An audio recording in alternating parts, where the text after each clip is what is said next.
शिव सृष्टिता को अपने जीवन में उतारने की कोशिश करिए। होली में नहीं चलेंगे तो शिव आपके गुरु।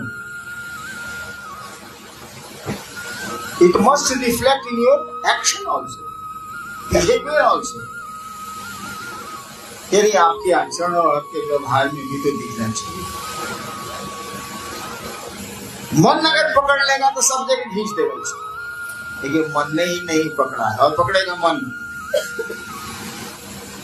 और शरीर के बाद भी मन हमारे आपके साथ रहता है। शरीर छूट जाता है तब भी उस जीवात्मा के साथ मन रहता है और मन काम करता है कर्म फल की ईंधन पर। कर्म फल में जो फ्यूल डाला हुआ है, जो पेट्रोल डाला हुआ कर्म फल का, उसी पर ये मन काम करता है। और आत्मा तो निष्क्रिय है, निरपेक्ष है, उसको तो कोई मतलब ही नहीं है।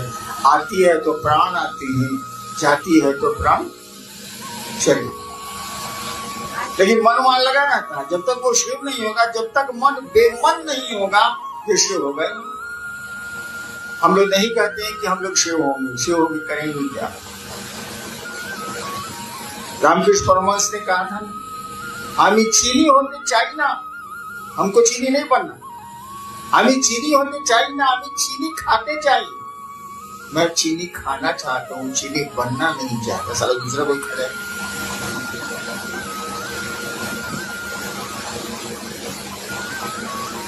और इसीलिए आपके 3 सूत्र, शिव में तो 1 सूत्र दिए, शिव में 3 सूत्र थोड़े दिए, 1 सूत्र दिए। लिखा भी हुआ 3 सूत्रों में, 1 सूत्र में, यह गुरु आदेशित कर्म है। यानी दूसरों को शिव से बनाना गुरु आदेशित कर्म है। गुरु का बस एक ही सूत्र है, बाकी पहला और तीसरा आप सोचिए तो जरा। शिव बोलेगा, आप बोलते हैं किसी को कि हमको प्रणाम करो, किसी को बोलते हैं कि तुम आया हमको प्रणाम नहीं किया, किसी को बोलते हैं आपको शर्म आती है, इस सारा पूछे कि हम ढेर काबिल है तभी ना हम बोल रहे हैं प्रणाम नहीं किया। किसी से कहिएगा कि हमसे दया मांगो, खराब लगता है। तो गुरु क्यों कहेगा कि दया मांगो और प्रणाम करो? गुरु तो काम बताएगा कि डू इट, करो इसको। शिव ने कहा जाओ दूसरों को शिव से बनाओ, ठीक है, बोल के ही बनाएंगे। आए हमने कहा बोल के शिव चर्चा करिए, करना ही है।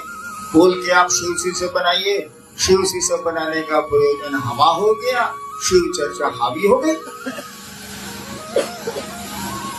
शिव चर्चा करते हैं इसीलिए कि आप अच्छा बोलते हैं, शिव चर्चा करते हैं इसीलिए कि आपको सम्मान मिलता है, शिव चर्चा करते हैं इसलिए कि आपको मंच मिलता है, बाकी लोग नीचे बैठते हैं, आप फिर अपने काबिल पूछते हैं। मन आपका समझता है, हर एक का मन समझता है। वो प्रयोजन ही खत्म हो गया। जिस प्रयोजन, जिस उद्देश्य से गुरु ने कहा, वो उद्देश्य ही खत्म हो गया। हाँ, सबको मैं नहीं कहता, बहुत सारे लोग हैं, कम से कम लाख लोग तो जरूर हैं जो सही प्रयोजन से शिव गुरु चर्चाएं करते हैं। अब फटाफट वो जो निकलता है वो तो करेगा ही करेगा, ससुर करेगा, उसको फांसी नहीं देना है, 2 मिनट 3 मिनट का भी कोई समय देना है। फटाफट जो करता है वो ठीक है, लेकिन जो मंचासीन होते हैं, मंच पर बैठते हैं, उनमें ये खामियां आती हैं। वो प्रयोजन भूल जाते हैं, काम याद रहता है। एक आदमी को कहा गया, किसी व्यक्ति या महिला को, कि बढ़िया से आज खाना बनाओ। कहा तो गया खाना बनाने को ना, खूब बढ़िया उसने खाना बनाया, खूब मेहनत से बनाया, लगन से बनाया, खाना वाना बना के सब में एक गुट की राशन चल गया। खाना बनाने के जिसने आदेश दिया उसने पूछा खाना बन गया? कहा कि बन गया। 4 घंटा पसीना पोंछते पोंछते परेशान है, इतना सुंदर बनाया कि खाने को दीजिए तो सारा किरासन दे। यानी काम याद रहा, प्रयोजन भूल गया। प्रयोजन तो था कि हम भी खाएं, तुम भी खाओ और लोग भी खाएं प्रेम से, इसीलिए बनाओ। नहीं, खाना बनेगा लेकिन किरासन तेल डालेगा। शिव चर्चा होगी लेकिन प्रयोजन बन जाएगा। ऐसा नहीं हो। प्रयोजन सामने रखिए तब काम करिए, उद्देश्य सामने रखिए तब काम करिए। जीवन को तब चलाइए, आगे बढ़ाइए जब लक्ष्य सामने हो, कहाँ जाना है, क्या करना है। लक्ष्य विहीन जीवन कोई जीवन ही नहीं, उद्देश्य विहीन जीवन कोई जीवन ही नहीं। इसको गुजरने दीजिए,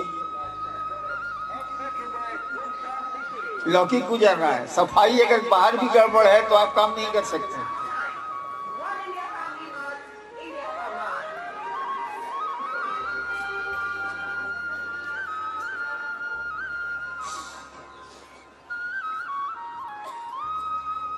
एक बात आप सोचिए कि एक बिहार प्रशासनिक सेवा का आदमी, यानी एक डिप्टी कलेक्टर, अपने मन से लोगों को ये कहना शुरू क्यों करता है